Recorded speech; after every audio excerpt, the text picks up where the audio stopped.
Hi welcome back to my channel. ఈరోజు కథ నా రాక్షసుడు 37వ భాగాన్ని వినేద్దాం. ఆ చప్పుడికి వాళ్ళు తలుపు తీస్తారని తనకి అర్థమవుతుంది. తను గనక వాళ్ళకి దొరికితే తను కూడా అక్కడి నుంచి బయటికి వెళ్ళదు అని సీతకి తెలుసు. అలా వెళ్లే ప్రయత్నంలో వాళ్ళు తాగి పడేసిన బీరు బాటిల్స్ మీద అనుకోకుండా కాలు వేయడంతో అది కాస్త స్లిప్ అవుతుంది. అలా ఆ బాటిల్ శబ్దాలు వాళ్ళకి వినిపిస్తాయి. అప్పుడు ఎవరో ఉన్నారని అర్థం చేసుకున్న వాళ్ళు ఎవరక్కడ అని అరుస్తూ తలుపులు తీసే ప్రయత్నం చేస్తారు. అక్కడి నుంచి వెళ్ళిపోవాలనుకుంటుంది సీత. కానీ తను వెళ్లే ప్రయత్నంలో ఎవరో ఒకతను తన భుజం మీద చెయ్యి వేస్తాడు. అప్పుడు ఒక్కసారిగా తన గుండె ఆగిపోయినంత పని అవుతుంది తనకి. ఎవరు నువ్వు? ఇక్కడ నీకేం పని? అయినా సరే నిన్ను బ్యాక్ నుంచి చూస్తుంటేనే టెంప్ట్ అవుతున్నాను. ఫ్రెండ్ నేను చూస్తే ఇంకా ఎంత అందంగా ఉంటావో, ఇలా ఇంత ధైర్యంగా ఉన్నావు అంటే చాలా మొండి అమ్మాయివే అని అర్థమవుతుంది. అలాంటి మొండి వాళ్ళతో ఆటలాడితే ఇంకా చాలా సరదాగా ఉంటుంది తెలుసా. ఏదైనా మనం కావాలి అనుకున్నది మన దగ్గరికి వస్తే అందులో మజా ఉండదు. అదే ఆ అమ్మాయి వద్దు అంటున్నా ముడుచుకుపోతే అలాంటి అమ్మాయిని సొంతం చేసుకుంటే అప్పుడు కదా స్వర్గం అంటూ మాట్లాడతాడు తను. అతను మాట్లాడిన మాటలకి చాలా చిరాగ్గా అనిపిస్తుంది తనకి. అప్పుడే ఆ అబ్బాయి వైపుకి వెనక్కి తిరిగి చూసే ప్రయత్నం చేస్తుంది. ఏంటి అంత తొందరపడుతున్నావు?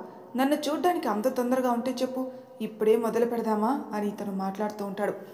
అప్పుడే తలుపు తీసిన శబ్దాలు వినిపిస్తాయి. అప్పుడే తను ఎక్కడ అరుస్తుందో అన్న భయంతో తన చేయిని పట్టుకుని పక్కనే ఉన్న పొదల చాటుకు తీసుకుని వెళ్తాడు. గార్డెన్ చాలా పెద్దది. గుబురుగా ఉన్న మొక్కలు, ఆ మొక్కల మధ్యలోకి తీసుకుని వెళ్తాడు. తనని కనిపించకుండా కూర్చోబెడతాడు. అప్పటి వరకు తను ఎవరో కూడా తనకి తెలియదు. అప్పుడు తన వెనక ఉన్న వ్యక్తి వైపు చూస్తుంది సీత. అప్పటి వరకు కోపంగా ఉన్న తన కళ్ళల్లో తెలియని సంతోషం. నువ్వు ఉన్నావనే ధైర్యం తనకి స్పష్టంగా తెలుస్తుంది. అంటే రావణ్ తన టోన్ మార్చి మాట్లాడాడు. అందుకే తను గుర్తుపట్టలేదు. ఏంటి మేడం, ఇప్పటి వరకు ఎవరు అనుకుని భయపడ్డారా అంటాడు.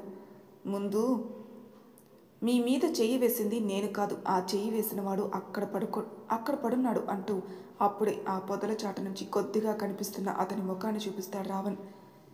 నిజమే, ఎప్పుడు కొట్టాడో కూడా తనకు తెలియలేదు. శబ్దం రాకుండా అతన్ని కొట్టినట్టున్నాడు కాబోలు. అతను అక్కడే పడున్నాడు. తర్వాత వాయిస్ మార్చి మాట్లాడింది నేనే. అంత భయపడతారు కదా సీతగారు. ఝాన్సీ లక్ష్మీబాయిలా అంత ధైర్యంగా వచ్చారు. మరి అంత ధైర్యంగా వచ్చినప్పుడు అందరితో కూడా పోరాడాలి కదా. ఇలా పిరికి వారిలా భయపడిపోతే వాళ్ళకి ఎలా ధైర్యం చెప్తారు చెప్పండి అని రావణ్ మాట్లాడిన మాటలకి అతని వైపు ఇంకా కోపంగా చూస్తుంది సీత. మిమ్మల్ని సేవ్ చేశానని కృతజ్ఞత మీ కళ్ళల్లో అస్సలు కనిపించడం లేదు. నా మీద కోపం తప్పనిస్తే మరి నీ మీద కోపం కాకుంటే ఇంకేం వస్తుంది? ఒక అమ్మాయితో ఎలా మాట్లాడాలో ఆ మాత్రం కూడా తెలీదా? నోటుకొచ్చినట్టు మాట్లాడావు. అది నువ్వు కాబట్టి సరిపోయింది. నీ పొజిషన్లో ఇంకొకరుంటేనా వాళ్ళ చెంప పగిలిపోతుంది. నువ్వు కాబట్టి ఏమనకుండా సైలెంట్గా వదిలేస్తున్నాను అంటూ మూతి తిప్పుకుంటుంది సీత. ఇక్కడ ఒక్క మాట గుర్తుకొస్తుంది, చెప్పమంటారా? చెప్పండి అని. అనకపోయినా సరే చెప్పాల్సిందే, చెప్పేస్తారు కదా. మళ్ళీ ఎందుకు నా పర్మిషన్ తీసుకోవడం అంటుంది. మళ్ళీ మీరు ఫీల్ అవుతారు కదా, అందుకే చెప్తున్నాను. ఆ రోజుల్లోనే ఆడవాళ్ళ మాటలకు అర్థాలే వేరు అని ఎందరో మహానుభావులు చెప్పారు. అది ఎంత సత్యమో ఇప్పుడు మిమ్మల్ని చూస్తున్న తర్వాత అనిపిస్తుంది నాకు అని రావణ్ చెప్పిన తర్వాత తన వైపు చూస్తుంది సీత. అంటే ఏంటి? నేను మాట్లాడిన ప్రతి మాట అర్థం వేరుగా మీకు వినిపిస్తుందా? మేబీ. అవునులే, ఎంతో అనుభవం ఉన్నవాళ్ళు కదా, అందుకే ఇలాంటి మాటలు వస్తూ ఉంటాయి. ఎంతమంది అమ్మాయిలు చూశారు? అంతమంది అమ్మాయిలతో మాట్లాడారు కాబట్టే కదా ఇలా నా గురించి అంటున్నారు. నా జీవితానికి అదొక్కటే తక్కువ. ఇంతవరకు ఒక్క అమ్మాయి వైపు కూడా చూసిందే లేదు. చూసింది ఒక్క అమ్మాయిని మాత్రమే. ఆ అమ్మాయి చుట్టూ ఆ అమ్మాయికి తెలియకుండా పిచ్చి వాళ్ళ తిరిగాను. కానీ ఆ పిచ్చిది నా గురించి అస్సలు తెలుసుకోలేదు. మరేం చేయమంటారు? ఇప్పుడు పెళ్లి చేసుకుని హ్యాపీగా తన లైఫ్లో ముందుకెళ్తుంది. అలాంటి అమ్మాయి జీవితంలోకి మళ్ళీ వెళ్ళి తను నేను డిస్టర్బ్ చేయడం నాకు ఇష్టం లేదు సీత గారు. అందుకే వదిలేశాను. మళ్ళీ ఇంకొక అమ్మాయిని ప్రేమించి మనసులో ఫీలింగ్స్ ఏర్పడిన తర్వాత ఆ అమ్మాయి నాకు దూరం అయిపోతే మళ్ళీ తట్టుకోవడం నా చిట్టి గుండెకి కష్టమండి. మాటలు మాత్రం భలే మాట్లాడతావు. అయినా నువ్వు నన్ను ఫాలో అవుతూ ఎలా వచ్చావు? ఒక వ్యక్తిని ఫాలో అవ్వాలంటే ఆ వ్యక్తి పర్మిషన్ అవసరం లేదనుకుంటా. ఎందుకో నా మనసు కనిపించింది మీరు ఏదైనా ప్రాబ్లంలో ఇరుక్కుంటారేమో అని, అందుకే వచ్చాను. మరీ అంత టెన్షన్ పడుతూ బయలుదేరితే మిమ్మల్ని చూస్తే ఎవరికైనా అనుమానం వస్తుంది. మరి అందుకే మిమ్మల్ని ఫాలో చేస్తూ వచ్చాను అంటూ వీళ్ళు మాట్లాడుతున్న మాటలు బయట ఉన్న వ్యక్తులకి గుసగుసగా వినిపిస్తాయి. మన వాడిని ఇక్కడే పడేసి ఇక్కడి నుంచి వాళ్ళు ఎలా తప్పించుకుంటారో నేను చూస్తాను. చుట్టూ వెతకండ్రా, ఎక్కడికి వెళ్ళారో వాళ్ళు. ప్రాణాలతో బయటికి వెళ్ళే ప్రసక్తే లేదు. ఎంత ధైర్యం ఉంటే ఇక్కడికి వస్తారు? ఇంతవరకు ఈ ప్లేస్కి ఒక్క చీమ కూడా రాలేదు. అలాంటిది మన కళ్ళు కప్పి ఇక్కడికి వచ్చారంటే ఏదో ప్లాన్తోనే వచ్చుంటారు. వాళ్ళని మనం అంత తేలిగ్గా వదిలేస్తే రేపు ఇంకొకరు వస్తారు. అప్పుడు విషయం బాస్కి తెలిస్తే అప్పుడు ఆయన మనల్ని ఎంత చిత్రవద చేస్తాడో, బ్రతికుండగానే మనం చనిపోయినట్టే చేస్తాడు. అందుకే చెప్తున్నాను, ఆ నరకం మనం భరించడం కంటే ఇప్పుడు వచ్చిన వ్యక్తిని మనం చంపడం ముఖ్యం. ఆ మాట సార్తో గర్వంగా చెప్పచ్చు. అప్పుడు బాస్ మనల్ని క్షమించి వదిలేస్తాడు. ఇంకొకరు ఇక్కడ వరకు వచ్చే సాహసం చేయకూడదు, గుర్తుండేలా చేయాలి వాళ్ళ చావులు అని అక్కడున్న ఒక వ్యక్తి వాళ్ళతో చెప్తూ ఉంటాడు. అతను సీనియర్ అన్నమాట. అక్కడ మిగిలిన వాళ్ళు అతను చెప్పిన మాట మాత్రమే వింటారు. బాస్ డైరెక్ట్గా ఎవరితో ఏమీ మాట్లాడు, కానీ అతనితో మాట్లాడతాడు. అందుకే తనకి వాళ్ళ బాస్ బిహేవియర్ తెలుసు కాబట్టి అంతలా భయపడుతున్నాడు. వాళ్ళ మాటలు విన్న తర్వాత సీత మనసులో కూడా తెలియకుండా భయం మొదలవుతుంది. వెతకడం మొదలు పెడతారు వాళ్ళు. అంటే నిజంగా వీళ్ళు వదిలేలా లేరు, అంటే ప్రాణాలు గాల్లో పోయినట్టేనా అనుకుంటూ ఉంటుంది సీత. ఏంటి సీత గారు, ఏమైనా కోరికలుంటే చెప్పేయండి. తర్వాత మనం ప్రాణాలతో ఉంటామని కలలో కూడా అనుకోవద్దు. ఎందుకంటే నేనేమో ఫ్యాక్షన్ హీరో కాదు, మిమ్మల్ని సేవ్ చేసే జాగ్రత్తగా బయటకు తీసుకువెళ్ళడానికి. అందుకే చెప్తున్నాను. నాకైతే ఫస్ట్ కిస్ ఎక్స్పీరియన్స్ అస్సలు లేదు. అది రుచి చూడకుండానే చనిపోతాననే భయం కూడా మొదలైందండి. మీకు ఓకే అంటే చెప్పండి, నా కోరిక తీరుతుంది అంటూ చిన్న పిల్లవాడు ఒక చాక్లెట్ కావాలని ఈజీగా అడిగినట్టు సీతను అడుగుతాడు. నువ్వేం మాట్లాడుతున్నావు, నీకు అర్థమవుతుందా? ఒక అమ్మాయితో ఎలా మాట్లాడాలో ఎన్నిసార్లు చెప్పినా నీకు అర్థం కాదు. అలాంటిది నువ్వు మాట్లాడే మాటలు వింటూ ఉంటే ఒక్కోసారి చెప్పలేని కోపంగా అనిపిస్తుంది.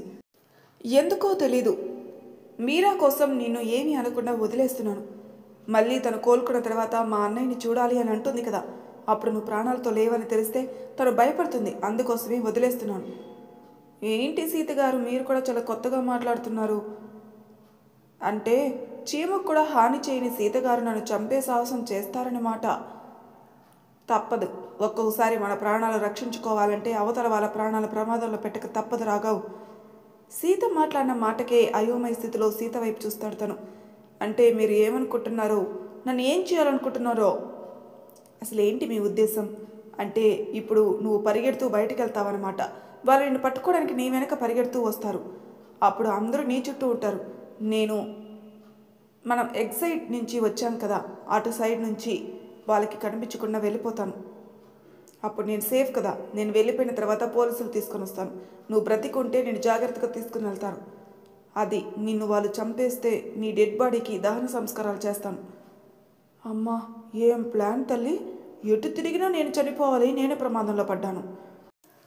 ఏమైనా క్రిమినల్ బ్రెయినా? హస్బెండ్ క్రిమినల్ బ్రెయిన్ అయితే వాయిస్ కూడా అలాగే ఉంటుందని విన్నాను, కానీ ప్రాక్టికల్గా చూస్తున్నాను. సచ్ ఏ వండర్ఫుల్ ఐడియా అని రావణ్ మాట్లాడడంతో పల్లి కలిస్తుంది సీత. మరి నువ్వు ఒప్పుకోకుంటే ఇంకెలా తప్పించుకోవాలి చెప్పు?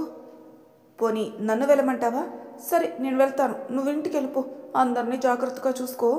డబ్బు కాసుపడకు. డబ్బు ఈరోజు ఉంటుంది, రేపు పోతుంది. కానీ మనిషి తన వ్యక్తిత్వాన్ని పోగొట్టుకుంటే మళ్ళీ తిరిగి తెచ్చుకోలేడు. జాగ్రత్త అంటూ ముందుకు వెళ్ళబోతుంది సీత. తను చేయి పట్టుకొని అమాంతం లాగేస్తాడు తను. తను అలా లాగడంతో తను ఎవరికీ కనిపించదు. ఎందుకు లాగావు? కనీసం నువ్వైనా ఇక్కడి నుంచి సేఫ్గా వెళ్ళొచ్చు కదా రాఘవ్. ఎందుకు ఆలోచిస్తున్నావు నువ్వు? అంటే ఏంటి? ఒక అమ్మాయి నన్ను కాపాడిందని సమాజానికి చెప్పుకొని బ్రతకమంటారా? ఒక అమ్మాయి రక్షించలేని అంత పిరికి వాడిని కాదు ఈ రాఘవ్. నన్ను నమ్మిన వాళ్ళకి ప్రాణాలు పరంగా అయినా పెట్టి అయినా సరే వాళ్ళని రక్షిస్తాను. కానీ నాకున్న కోరిక సిగ్గు విడిచి చెప్తున్నాను, అది మాత్రం ఎవరూ తీర్చడం లేదు. అలా కోరికలు తీరకుండా చనిపోతే ప్రేతాత్మలుగా మారి కోరికలు తీర్చని వాళ్ళ చుట్టూ అలానే తిరుగుతూ ఉంటారంట. అందుకే నా భయం. మళ్ళీ నేను చనిపోయిన తర్వాత ఒక ఆత్మగా మారి మీ చుట్టూ తిరుగుతూ మిమ్మల్ని ఇబ్బంది పెట్టడం నాకు ఇష్టం లేదు సీత గారు. అందుకే ఇంత రిక్వెస్ట్గా అడుగుతున్నాను. ఇంకొకసారి మళ్ళీ ఈ టాపిక్ తీసుకుని వచ్చామంటే ముందు నేను చంపి తర్వాత నేను వెళ్ళి వాళ్ళకి కనిపిస్తాను అంటుంది. మాట్లాడడానికి మీకు ఎలాగో సిగ్గులేదు అనుకో, వినడానికి నాకు అసహ్యంగా అనిపిస్తుంది అంది. ముద్దు ముచ్చట అన్నీ తీరిపోయి ఉంటాయి మీకు, నాకే కదా ఏమీ లైఫ్లో జరగకుండా ఉంది అంటూ తన వైపు చూసి మాట్లాడుతూ ఉంటాడు. సీతకి కోపం పెరిగిపోతుంది. తనని గట్టిగా గిల్లుతుంది. అనుకోకుండా తన వాయిస్ కాస్త బయటికి వినిపిస్తుంది. అప్పుడు ఆ సౌండ్ ఎటువైపు వస్తుందో వినిపించిన వాళ్ళు ఆ చెట్టు చుట్టూ సరౌండ్ అవుతారు. దొరికిపోయావు కదా, అనవసరంగా దొరికిపోయావు, కేవలం నీ వల్లే అంటూ సీత తలపై చూస్తుంది. మర్యాదగా అక్కడి నుంచి పైకి లేస్తారా, లేకుంటే మీ తలలు టపాకాయల్లా పేల్చమంటారా అని అతను అంటుంటే అని మాట్లాడిన మాటలకి చేసేదేమీ లేక పైకి లేస్తారు వాళ్ళు. వాళ్ళిద్దరూ పైకి లేచిన తర్వాత రావణ్ని చూసి షాక్ అవుతాడు. తను అంటే పృథ్వీ సార్ చెప్పింది నిజమేనా? ఇతన్ని అంత దారుణంగా చంపిన తర్వాత కూడా ఎలా బ్రతికి బయటపడ్డాడు? ఇది కళా నిజమా అని ఆశ్చర్యంలో ఉండిపోతాడు తను. అతన్ని చూసిన తర్వాత రావణ్కి తనని చూసినట్టు గుర్తుకొస్తూ ఉంటుంది. పదే పదే తన కళ్ళు మూసుకొని తెరుస్తూ ఉంటాడు, తనకి గుర్తుకొస్తుందా అని. ఏంటో నేనెవరో గుర్తుకు రావట్లేదా నీకు?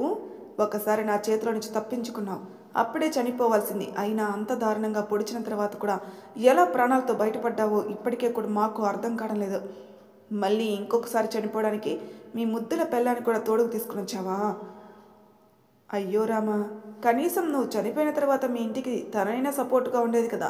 ఇప్పుడు అనవసరంగా 2 ప్రాణాలు ప్రమాదంలో పడేశావు అంటూ తను మాట్లాడుతూ ఉంటే కోపంగా తన వైపే చూస్తాడు రావణ్. ఏంటి, నిజం తెలుసుకోవాలనుకుంటున్నావా? ఇప్పుడు తెలుసుకొని ఏమాత్రం చేస్తావులే చెప్పు. పైకి వెళ్ళిన తర్వాత ప్రతీకారం తెచ్చుకోలేవు కదా. ఏంటే, వాడికంటే ఎలాగో బుద్ధి లేదు, మరి వాడి వెనక నువ్వు కూడా ఎలా వచ్చావో చెప్పు. ఒకసారి తను చావు దాకా వెళ్ళి బ్రతికాడు, అలాంటివాడు మనశ్శాంతిగా ఉండకుండా మళ్ళీ ఈసారి నిన్ను వెంట పెట్టుకొని వచ్చాడు. ఎందుకు ఈసారి నిజంగానే చంపేద్దాం అనుకుంటున్నావా? నేను ఎప్పుడు నిన్ను చూడలేదు, నీ గురించి మా వాళ్ళు మాట్లాడుతుంటే చాలాసార్లు విన్నాను. అబ్బో, ఆమె గురించి అంతలా చెప్పుకుంటున్నారంటే ఎంత గొప్ప అందగత్తే అనుకున్నాను. ఇప్పుడు నిజంగా చూస్తుంటే అనిపిస్తుంది ఒక అద్భుత శిల్పాన్ని చూస్తున్నానని. నిజమే, నీ అందానికి ఎవరైనా దాసోహం అవ్వాల్సిందే. అలాంటి అందం ఇలాంటి వేస్ట్ ఫెలో చేతిలో ఉంది అంటే ఎలా చెప్పు? అదే నా దగ్గరుంటేనా నీకు స్వర్గం ఏంటో చూపిస్తాను. మా బాస్కి నువ్వంటే చచ్చేంత ప్రేమ. ఆయన బెడ్రూమ్లో కూడా నీ పెద్ద ఫోటో పెట్టుకున్నాడు తెలుసా. ఎప్పటికైనా నిన్ను ఆయన సొంతం చేసుకోవడానికి. అలాంటిది ఇప్పుడు నువ్వు ఇక్కడికి ఆయన్ని వెతుక్కుంటూ వచ్చావని తెలిస్తే ఆగా మేఘాల మీద పరిగెడుతూ వస్తారు. నీ భర్తని చంపేసి అతని డెడ్ బాడీ ఎదురుగా నీ శోభనానికి కూడా ఏర్పాట్లు చేయిస్తాను. ఏమంటావు? ఎవరినైనా సార్ వాడుకున్న తర్వాత మాకు వదిలేస్తాడు. తర్వాత అలాంటి అమ్మాయిల్ని మేము దుబాయ్కి ఎక్స్పోర్ట్ చేస్తాం. అలాంటిది నిన్ను చూస్తే మాత్రం నాకు ఆగడం లేదు. కానీ తప్పదు, తొందరపాటు పని చేస్తే నా ప్రాణాలు కూడా గాల్లో కలిసిపోతాయి. కాబట్టి ఇప్పుడే బాస్కి ఇన్ఫామ్ చేయాలి. నువ్వు వచ్చావని తెలిస్తే ఆయన సంతోషం మా కళ్ళతో చూడాలి మేము. అప్పుడు నువ్వు కూడా ఆయన్ని చూడొచ్చు. అంతెందుకు, చనిపోతున్న నీ భర్త అయినా ఆయన రూపం చూసి ఒక్కసారిగా షాక్ అవుతాడు. అప్పుడు కదా మజా ఉంటుంది. వీడిని తాళాల్లో కట్టిపడేయంట్రా. నేను వెంటనే బాస్కి కాల్ చేస్తానంటూ తను ఫోన్ తీసుకుని వాళ్ళ బాస్కి కాల్ కలుపుతూ ఉంటాడు. రౌడీల హెడ్ ఆ రౌడీలు తాళు తీసుకుని రావణ్ వద్దకు వెళ్తారు. రావణ్కి ఏమీ అర్థం కావడం లేదు. అసలు ఎవరు తను? తనకి నాకు సంబంధం ఏంటి? భరత్ పృథ్వీ కాకుండా ఇంకొక వ్యక్తి ఉన్నాడని తెలుసు, కానీ అతని గురించి ఆచూకీ తెలుసుకోలేకపోతున్నాను. అలాంటిది ఇప్పుడు అతనే డైరెక్ట్గా చూడొచ్చు, అతనెవరో తెలుసుకోవచ్చు అన్న క్యూరియాసిటీ పెరిగిపోతుంది అతనిలో. బట్ అంతవరకు రావణ్ ప్రాణాలతో ఉండాలి కదా. రావణ్ని కట్టిపేయడానికి రౌడీలు తనకి దగ్గరగా వస్తూ ఉంటారు. భయపడుతూ ఉంటుంది సీత. నాతో అంతలా మాట్లాడావు కదా, అలాంటిది ఈ రౌడీలు నువ్వేం చేయలేవా? ఏంటి మేడం, నేను ముందే చెప్పాను కదా నేనేం ఫ్యాక్షన్ హీరోని కాదని. అవును, నువ్వు ఫ్యాక్షన్ హీరో కాదు, అలాగని కమెడియన్వి కూడా కాదు, ఒక జోకర్లో మాత్రం మిగిలిపోతావు అని కోపంగా మాట్లాడుతుంది సీత. సీత భావం ఏంటో అర్థం చేసుకున్న రావణ్ ఏం చేయాలో అర్థం కాక ఆలోచనలో పడతాడు. అప్పుడే అవతల వ్యక్తి వాళ్ళ బాస్కి కాల్ చేస్తాడు. ఇక్కడ జరిగిన విషయం అన్నీ అతనికి పూసుకొచ్చినట్టు చెప్తాడు. వావ్, గుడ్, మనమే వెళ్లాల్సింది, మనల్ని వెతుక్కుంటూ వచ్చాడనమాట. వాళ్ళని ఎక్కడికి పోనివ్వకండి. ఇప్పుడు నేను ఒక మీటింగ్లో ఉన్నాను, అయినా సరే వాడు ఉన్నాడు కాబట్టి అన్నీ క్యాన్సిల్ చేసుకుని బయలుదేరుతున్నాను. విత్ ఇన్ 45 మినిట్స్లో అక్కడ ఉంటాను. నేను వచ్చే వరకు వాడు జాగ్రత్త అని అవతల వ్యక్తి మాట్లాడిన మాటలు విన్న తర్వాత, అలాగే బాస్, అతన్ని కట్టిపడేశాం, మీరు వచ్చే వరకు వాళ్ళిద్దరు ఇక్కడే ఉంటారు. 1 సెకండ్, చెప్పండి బాస్. తన మీద ఈగ కూడా వాలడానికి వీలేదు. మన వాళ్ళు ఎవరైనా తనని టచ్ చేశారని తెలిస్తే మీ ప్రాణాలు కూడా ఉండవు, అది గుర్తుంచుకుంటే బాగుంటుంది. బాస్, మాకు ఆ విషయం తెలుసు కదా, మేడంని జాగ్రత్తగా చూసుకుంటాం. గుడ్ అని కాల్ కట్ చేస్తాడు తను. నేను చెప్పాను కదరా బాస్కి, మేడం అంటే పిచ్చి. మేడం ఇక్కడ ఉంది అంటే ఎక్కడున్నా సరే అన్నీ ఎదుర్కొంటూ ఇక్కడికి వచ్చేస్తారు బాస్. అర్జెంట్ మీటింగ్లో ఉన్నారు, అయినా సరే మీటింగ్ పక్కన పెట్టి మరీ బయలుదేరుతున్నారు. విత్ ఇన్ 45 మినిట్స్లో. అప్పటి వరకు మనం వెళ్ళి జాగ్రత్తగా ఉంచాలి. నేను అతన్ని తాళతో కట్టివేయమని చెప్పి ఎంతసేపు అయింది, ఇంకా ఆ పని చేయలేదా మీరు అంటూ కోపంగా అరుస్తాడు తను. రావణ్ తనతో పాటు తీసుకుని వచ్చిన రివాల్వర్ రెప్పపాటు కాలంలో బయటికి తీస్తాడు. వాళ్ళు కనీసం అసలు ఊహించలేదు. వాళ్ళతో పాటు గన్స్ బయటికి ఏమీ తీసుకురాలేదు. గన్స్ అన్ని లోపలే పెట్టారు. ఓన్లీ కత్తులు మాత్రమే వాళ్ళ వెంట ఉన్నాయి. అక్కడున్నది 6 మెంబర్స్. అందులో ఆ గన్ కూడా లోడింగ్లో ఉంది. కాబట్టి ఆ 5 తుపాకీ గుండ్లు వాళ్ళ గుండెల్లో దూసుకుని బయటకొచ్చాయి. అమ్మా, నన్ను తక్కువ అంచనా వేస్తావా? ఇక్కడ ఉన్నది రావణ్ రా. ఎంత దూరంలో ఉన్నా సరే ఎవరి ప్రాణాలు తీయాలో బాగా తెలిసిన వాణ్ణి. నాతోని ఆటలాడతారా అంటూ వాళ్ళ వైపు చూసి పెద్దగా నవ్వుతాడు. చివరిగా ఒక బుల్లెట్ ఉంటుంది. 5 మెంబర్స్ చనిపోయారు. 6వ వ్యక్తి దగ్గర బుల్లెట్ గన్ షూట్లో పెట్టి ఇప్పుడు చెప్పు, నీ బాస్ ఎవడు, వాడి డీటెయిల్స్ చెప్పు అంటాడు. అంటే నాతో ఇన్ని ఆటలు ఆడావు కదా, ఇప్పుడు నీతో కూడా నేను ఆటలాడాలి కదా, చెప్తావా చేస్తావా? నీకు 2 ఆప్షన్స్ ఉన్నాయి అంటాడు. నువ్వు మా బాస్ నీడ కూడా తాకలేవు. నువ్వు నన్ను చంపేస్తావని అనుకుంటున్నావు కదా, చంపు, నష్టమేమీ లేదు. కానీ నువ్వు ఎక్కడున్నా సరే నీ ప్రాణాలు తీసే వరకు ఆయన నిద్రపోరు. చావును వెతుక్కుంటూ ఇంత దూరం వచ్చావు. నువ్వు ప్రాణాలతో ఉండాలంటే ఇక్కడి నుంచి వెళ్ళాలి. కానీ నువ్వు మా బాస్ గురించి తెలుసుకోవాలనుకుంటున్నావు. అప్పుడు నీ ప్రాణాలు ఎలాగో ఆయన తీస్తారు అని నాకు తెలుసు అంటూ పెద్దగా నవ్వుతాడు వాడు. చచ్చిపోయే ముందు కూడా నీలో ఓవర్ కాన్ఫిడెన్స్ నాకు నచ్చడం లేదు. నీలాంటి వాడు నాకు డీటెయిల్స్ చెప్పకపోయినా పర్వాలేదు, బ్రతుకుంటే మాత్రం ఎంతమందికి అన్యాయం జరుగుతుందో అంటూ తన్ని కూడా షూట్ చేసేస్తాడు. అర్థం కాక సీత అయోమయ స్థితిలో తన వైపే చూస్తూ ఉంటుంది. ఏంటిది, వాళ్ళు మనుషులు అనుకున్నావా లేకుంటే పక్షులు అనుకున్నావా అలా కాల్చేసావు? వాడు చనిపోతూ కూడా ఎంత డేరుగా మాట్లాడో తెలుసా నీకు? అలాంటిది మనం ఇక్కడి నుంచి ఎలా తప్పించుకోవాలనుకున్నావు సీత అంటాడు. అది సరే, నీ దగ్గర రివాల్వర్ ఎక్కడి నుంచి వచ్చింది? అవన్నీ తర్వాత మాట్లాడుకుందాం సీతగారు. ఇప్పుడు చూడాల్సిన పని చూడండి. అసలు ఆ అమ్మాయిని ఎక్కడ పెట్టారో తన గురించి ఆలోచించండి అని అంటాడు రావణ్. అసలు నేను ఇక్కడ ఉన్న అమ్మాయి కోసం వచ్చానని నీకెలా తెలుసు? అయ్యో దేవుడా, ఈ అమ్మాయి నన్ను ప్రశ్నలతో చంపేస్తుంది. వచ్చిన పని కాకుండా మనం కావాలంటే తర్వాత గొడవ పడదాం. ఇప్పుడు తను తీసుకుని ఇక్కడి నుంచి వెళ్ళిపోదాం. అదేంటి అలా వెళ్ళిపోతావు? అతను చెప్పాడు కదా వాళ్ళు బాస్ అని. మరి అతను చూడకుండా వెళ్ళిపోతే ఎలా? మనకెలా తెలుస్తుంది అతను ఎలా ఉంటాడని? దేవుడు నీకు బ్రెయిన్ ఇచ్చాడు అనుకున్నాను, మరీ ఆ బ్రెయిన్ కాస్త మోకాళ్ళు ఉండిపోయింది. ఇప్పుడే తెలుస్తుంది. ఇప్పుడు మీరు వాడి గురించి తెలుసుకోవాలంటే ఇక్కడే ఉండాలి కదా. మరి అతను వచ్చిన తర్వాత అతనికి ఎదురుపడిన సెకండ్ ఇచ్చి పరిచయం చేసుకుని వెళ్తారా? అసలు మీరేంటి ఇప్పటి చేస్తున్నాడట. అందుకే నీ మీద చీమ కూడా వాలకుండా చూసుకోమని అందరికీ వార్నింగ్ ఇచ్చాడు. అలాంటిది నిన్ను వదిలేస్తాడని ఎలా అనుకుంటున్నావు అని రావణ్ మాట్లాడిన మాటలకి ఆలోచిస్తుంటాను. నిజమే కదా అని సరిపోదా అంటూ లోపలికి వెళ్తుంది సీత. రావణ్ మాత్రం బయట కాపలా కాస్తూ ఉంటాడు. ఎవరైనా వస్తారని తను లోపలికి వెళ్ళిన తర్వాత అక్కడ తాళ్ళతో కట్టేసి పడేస్తున్న ఒక అమ్మాయి దగ్గరికి వెళ్ళి ఆ తాళ్ళు కాస్త విప్పి తన్ని బయటకు తీసుకొచ్చే ప్రయత్నం చేస్తుంది. ఏంటి సీత, వీళ్ళు అసలే రాక్షసులు. నువ్వు నా కోసం ఇంత దూరం వచ్చావా? ప్లీజ్ ఇక్కడ నుంచి వెళ్ళిపో. నువ్వైనా సేఫ్గా ఉండు. మేడం, మీరు టెన్షన్ పడాల్సిన అవసరం లేదు. బయట రావణ్ గారు ఉన్నారు. ఆయన మనకి ఏం కానివ్వకుండా చూసుకుంటారు. ముందు ఇక్కడి నుంచి పదండి అంటూ మెల్లిగా అతన్ని బయటికి తీసుకుని వస్తుంటాను. రావణ్ని చూసిన తర్వాత 2 చేతులు జోడించి నమస్కరిస్తుందామె. నన్ను కాపాడినందుకు చాలా చాలా థ్యాంక్స్ సార్ అని కృతజ్ఞత భావంతో చెప్తుంది. తర్వాత ఈ విషయాలు తర్వాత మాట్లాడుకుందాం. ముందు ఇక్కడి నుంచి నువ్వు సేఫ్గా వెళ్ళాలి అంటూ తనని చాలా జాగ్రత్తగా బయటికి తీసుకుని వస్తారు. అలా తనని తీసుకుని వచ్చిన తర్వాత తనని కారులో కూర్చోబెట్టి సీతను కూడా తనతో పాటు వెళ్ళిపోమని చెప్తాడు. మరి నువ్వు రావడం లేదా? అవన్నీ తర్వాత, ముందు మీరు సేఫ్గా ఇంటికి వెళ్ళండి. నేను ఇంటికి వచ్చిన తర్వాత ఆ విషయాలు మాట్లాడుకుందాం అని అంటాడు రావణ్. డ్రైవర్తో చెప్తాడు కారు ఎక్కడ ఆపకుండా వాళ్ళని సేఫ్గా ఇంటికి తీసుకువెళ్ళమని. ఏమైనా తేడా వస్తే తర్వాత మీ ఫ్యూచర్ ఉండదని గుర్తుంచుకొని గట్టిగాని తనకి వార్నింగ్ ఇస్తాడు. తను ఎవరో తనకి తెలుసు. చాలా ఏళ్ళ నుంచి వాళ్ళ ఇంట్లో డ్రైవర్గా పనిచేస్తున్నాడు. కానీ వాళ్ళ సేఫ్టీ తనకి ముఖ్యం కాబట్టి అలా తనని బెదిరించాల్సి వచ్చింది. అందువల్ల అతను కూడా ఏం మాట్లాడకుండా అలాగే నేను చాలా జాగ్రత్తగా తీసుకుని వెళ్తాను అని చెప్పి కార్ డ్రైవ్ చేసి ముందుకెళ్తాడు.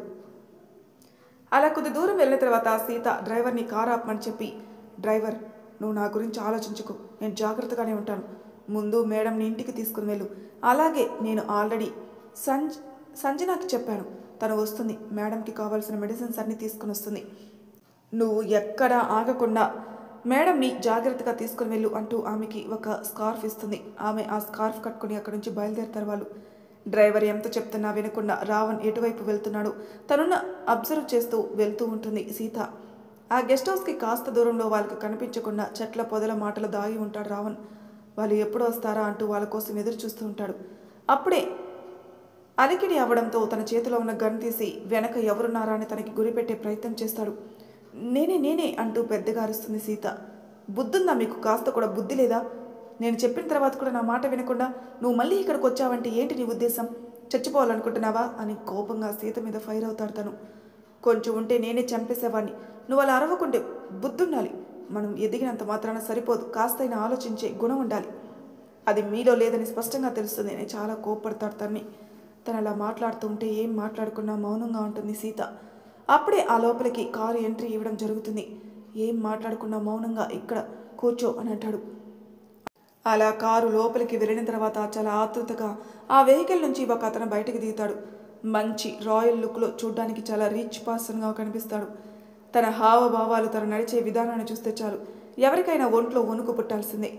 6 అడుగులు, కండలు తిరిగిన శరీరం, గుబురు మీసాలు, లైట్గా పెంచిన గడ్డం, నుదుటి మీద ఒక చిన్న ఘాటు, అది మచ్చ అలాగే ఉంది.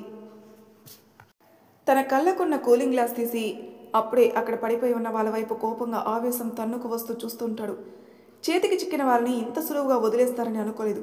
ఎక్కడికి పోయి ఉండరు, ఇక్కడ దగ్గరలోనే ఉండుంటారు వాళ్ళు. ఎక్కడున్నారో కనుక్కోండి అంటూ తనతో పాటు వచ్చిన ఒక 7 మెంబర్స్ చెప్తాడు. సీత వచ్చిన అతని వైపు చూసి కౌశిక్ అన్నయ్య అంటుంది. చిన్నగా ఆశ్చర్యంగా సీత అతని వైపే చూస్తూ ఉంటుంది. మరి ఈ పనులన్నీ చేస్తుంది కౌశిక్నా? దీని వెనక ఉన్నది కౌశిక్ హస్తమా?